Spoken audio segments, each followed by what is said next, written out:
बिस्मिल्लाहिर्रहमानिर्रहीम। दोस्तों भाइयों, क्या हाल है? सब ठीक ठाक हैं? अल्लाह पाक से उम्मीद करता हूँ कि सब ठीक ठाक होंगे। दोस्तों, ज़बरदस्त किस्म की वीडियो। OGDC PPL वापस 70 रुपीज़ पर $8 बिलियन IMF के साथ, टेन्योर 5 ईयर्स। IMF ने पेट्रोल डीजल पर 100 रुपये टैक्स लगाने का अंदिया दे दिया। बिजली और गैस भी मजीद महंगी। पांडा बॉन्ड का इजरा। इन दो सेक्टर्स की अच्छी खबरें। जिन दोस्तों ने चैनल को सब्सक्राइब नहीं किया, सब्सक्राइब कर लें। जो दोस्त हमारे ऑफिशियल प्रीमियम और लर्निंग ग्रुप्स में आना चाहते हैं, सामने नंबर चल रहा है, आप वॉइस मैसेज करके ग्रुप में ऐड हो सकते हैं और डिटेल ले लीजिएगा। और ये आपके सामने हमारी फ्राइडे वाले दिन की बाय सेल कॉल हैं जो हमने अपने ऑफिशियल प्रीमियम ग्रुप में दी। जी दोस्तों, सबसे पहले तो देखें, आपको IMF के रिलेटेड कुछ अपडेट बताता हूँ। OGDC PPL ये आपके साथ बाद में डिस्कस करेंगे, दो हाथ करेंगे कि क्या मसला इसके साथ चल रहा है, क्यों डाउन आ रहे हैं, क्या ये रूमर्स हैं, क्या ये 70 रुपये पे वापस आने वाले हैं 70 पे। अभी आपके साथ अपडेट शेयर करने जा रहे हैं। देखें, IMF के साथ हमारा $1.1 बिलियन का जो स्टैंड बाय अरेंजमेंट के तहत हमें थर्ड ट्रांच मिलनी थी, वो तो फुलफिल हो गया। स्टाफ लेवल एग्रीमेंट हो गया। उसके बाद अप्रैल के फर्स्ट वीक में बोर्ड ऑफ डायरेक्टर्स की अप्रूवल आएगी और ये हमारे स्टेट बैंक में ट्रांसफ़र हो जाएगा। इसकी तो शायद देखें, पाकिस्तान ने एडवांस ही पूरी कर ली हुई थी इनके आने से पहले। जब आपने खबर सुनी होगी, 26 में से 25 जो है शायद पूरी हो चुकी हैं, एक रह गई है, वो भी आज हो जाएगी। तो वो मुकम्मल होने के बाद ये मिल। असल मामला है जी, देखें अब कि जो $8 बिलियन 8 अरब डॉलर का जो IMF से बेल आउट पैकेज गवर्नमेंट लेना चाह रही है, ये वेरी इंपॉर्टेंट है। IMF अब देखें जी, कहते हैं जी हमने आपका स्टैंड बाय अरेंजमेंट तो आपको कर दिया आपकी सपोर्ट के लिए, क्योंकि वो इतनी टफ शराइत नहीं थी, क्योंकि पाकिस्तान डिफ़ॉल्ट के दहाने पे खड़ा था, तो हमने आपकी हेल्प की एक तरह की। ठीक है, अब ये जो $8 बिलियन आपने लेना है, इससे आपकी साख को बहुत ज़्यादा पॉजिटिविटी मिलनी है। असल में देखें, जो हमारे मुल्क में इन्वेस्टमेंट करने जा रहे हैं, सऊदीया, कतर, UAE, चाइना और भी दूसरे कंट्रीज, इनकी सबकी एक ही इनका तहफ़्फ़ुज़ है। इनके जो तहफ़्फ़ुज़ात में सबसे इम्पॉर्टेंट वो ये है कि पाकिस्तान के असल में रिज़र्व्स कम हैं, फॉरेक्स रिज़र्व कम है। उनको क्या गारंटी मिलेगी कि वो इतनी बड़ी इन्वेस्टमेंट कर लें और पाकिस्तान जो है डिफ़ॉल्ट ना हो? तो उनकी यही शर्त है, उनकी यही एक तहफ़्फ़ुज़ात में मेन तहफ़्फ़ुज़ है कि एक तवील मुद्दती प्रोग्राम IMF से लिया जाए, 4 से 5 साल का और 8 से 10 अरब डॉलर का, जिससे हमें तहफ़्फ़ुज़ मिल जाए कि जी IMF जब तक पाकिस्तान के साथ है, पाकिस्तान डिफ़ॉल्ट नहीं हो सकता। तो लिहाजा वो इन्वेस्टमेंट, बड़ी इन्वेस्टमेंट करेंगे, जो कि 100 अरब डॉलर का हमारा तखमीना है, जो SIFC के थ्रू एक प्लान तश्कील दिया गया हुआ। और इन मुल्कों के साथ काफ़ी MOUs भी साइन हो गए हैं और टॉक भी काफ़ी हद तक कंप्लीट है। अब सिर्फ IMF की ये ग्रांट, जो बेल आउट पैकेज अप्रूव होने की देर है, फिर आप देखेंगे कि पाकिस्तान में बहुत बड़ी इन्वेस्टमेंट्स का आने का सिलसिला शुरू हो जाएगा।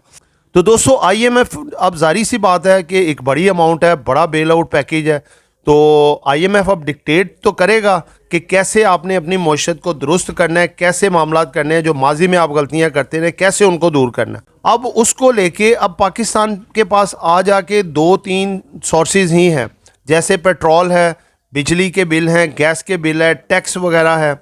और इसके अलावा क्या है, कोई ज़बरदस्ती बदमाशी से वो पाकिस्तान पैसा नहीं ना ले सकता अपनी आवाम से।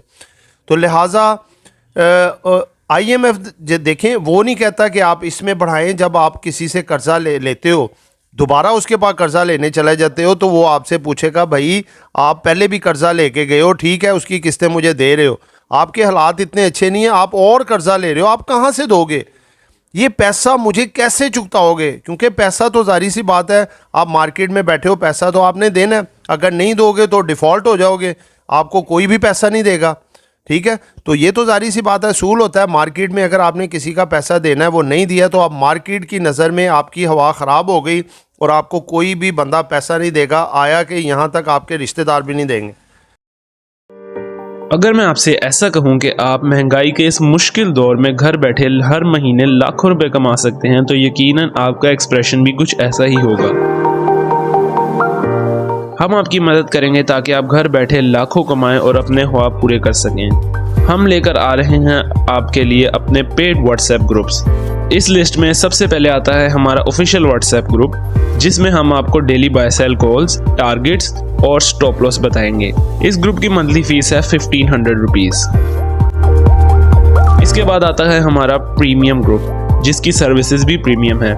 इस ग्रुप में बाय सेल कॉल्स के अलावा आपका पोर्टफोलियो भी मैनेज किया जाएगा और आप हमारे साथ डायरेक्ट इंटरेक्ट भी कर सकेंगे। इस ग्रुप की मंथली फीस है 3000 रुपीज़।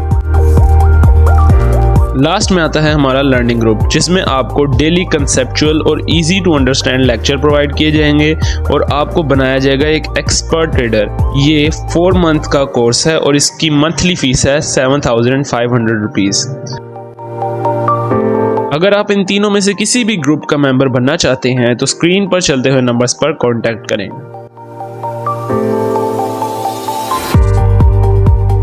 आपके भाई सके जो दोस्त हैं वो भी आपसे किनारा कशी करेंगे कि यार ये तो है डिफ़ॉल्ट, लिहाजा इससे दूर हो। तो यही सिचुएशन पाकिस्तान की है अभी कि पाकिस्तान के फॉरेक्स रिजर्व इस वक्त बहुत ही कम है। तो लिहाजा इस वजह से अभी जो इन्वेस्टर्स है वो इस बिहाफ पे इन्वेस्टमेंट नहीं करेगा, क्योंकि मेन ये होता है, अब जैसे देखें इंडिया के इस वक्त 550 से 600 अरब डॉलर के करीब फॉरेक्स रिजर्व है। वहाँ पे धड़ाधड़ इन्वेस्टमेंट आ रही है कि इनके पास तो अपना पैसा ही रिजर्व ही बहुत ज़्यादा पड़े हैं, तो डिफ़ॉल्ट का ख़तरा ही नहीं है किसी किस्म का। जो इन्होंने कोई इंटरनेशनल पेमेंट करनी होती है फटाफट करके फारिग हो जाते हैं। अब हमारे वो जो है अपना फॉरेक्स रिज़र्व भी बहुत थोड़े हैं, यानी कि लगा लें बैंकों का साथ डाल के कोई 13 बिलियन डॉलर के करीब बन रहा है, जो कि नॉट इनफ। इस जो अपना माली साल है इसमें तकरीबन 24 से 25 बिलियन डॉलर की पेमेंट हमने करनी है, यानी कि जो पड़े हैं उससे डबल है तकरीबन। चलो उसमें कुछ रोल ओवर वीक होते हैं, कुछ मामलात होते हैं ये वो, तो फिर भी काफ़ी टफ चैलेंजेस हैं ये वाले।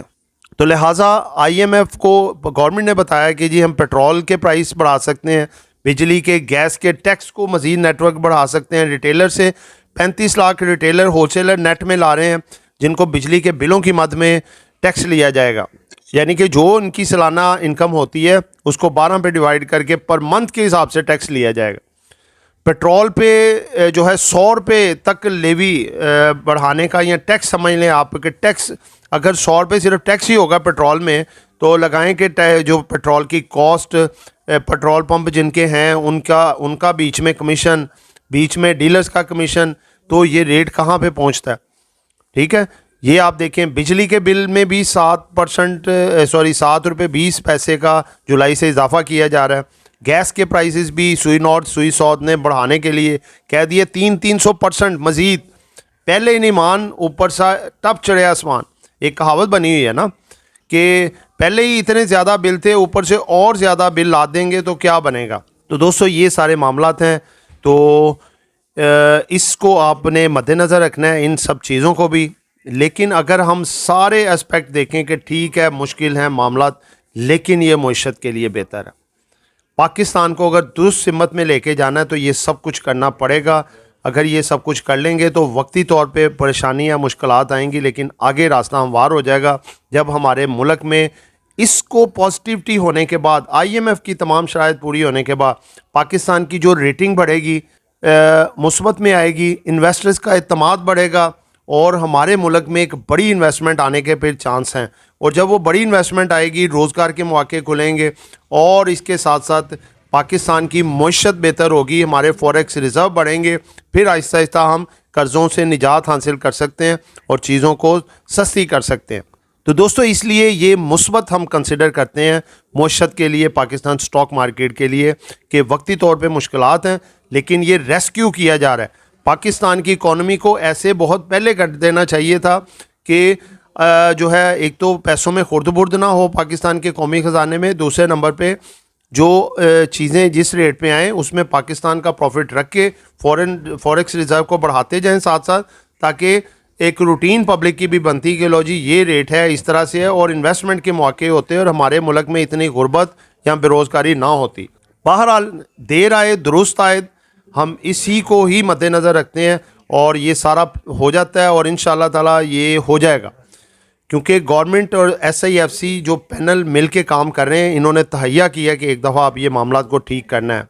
ठीक है, इंशाअल्लाह ताला मामला हो जाएगा आप लोग भी देखें, किसी पार्टी बेस पे ना सोचा करें, जहाँ पे पॉजिटिविटी आए वहाँ पे साथ दें, मुल्क का साथ दें हर लिहाज से। नेगेटिव बातें करने की बजाय मुल्क में देखें नेगेटिव चीज़ का अभी कोई भी मुल्क जो है ये मुतहम्मिल नहीं हो सकता, ठीक है। लिहाजा आप भी पॉजिटिव तरीके से मुल्क का साथ दें, जो आप कर सकते हैं, ठीक है, वो आप मुल्क के लिए करें। कम से कम कुछ नहीं कर सकते तो मुस्बत भी सोचेंगे आप मुल्क के लिए, तो ये भी आपका एक अच्छा कंट्रीब्यूशन होगा। तो दोस्तों ये 2 सेक्टर में एक बड़ा उछाल आ सकता है। 66,000 की रेजिस्टेंस को ब्रेक करने के लिए बिग प्लेयर उठा सकता है। इनकी खबरें भी इन प्रोग्रेस हैं, जल्द आ सकती हैं सर्कुलर डेप को लेके। वो हैं जी अपना OGDC, PPL, PSO, SNGP, SHGC, और दूसरे नंबर पे है जी पावर सेक्टर में Hub power company, Nishat Chunian power, Nishat power, Engro powergen Qadirpur limited और कैल। अब आते हैं जी OGDC, PPL। तो दोस्तों ये रूमर्स हैं, नेगेटिव रूमर मार्केट में कि 70 तक आ जाएंगे, नहीं। इनकी आप देखेंगे बहुत जल्द इसमें माल जमा हो रहा है, बहुत जल्द ये रीबाउंड करेंगे और अप साइड आपको बहुत अच्छी मूवमेंट दिखा सकते हैं। लिहाजा जिनके पास पड़े हैं वो होल्ड रखें, और जिनके पास नहीं है वो नीचे लेवल पे इनके कुछ सपोर्ट लेवल्स के ऊपर पोजीशनें वैल्यूएट करके वहाँ पे थोड़ा थोड़ा देख सकते हैं। तो दोस्तों ये एक एजुकेशन पर्पस वीडियो थी, नॉट बाय सेल कॉल। आपने कुछ भी खरीदना है बेचना है अपनी मर्जी करनी है। दुआओं में याद रखिएगा। आपका दोस्त आमिर शहजाद। अल्लाह हाफिज़।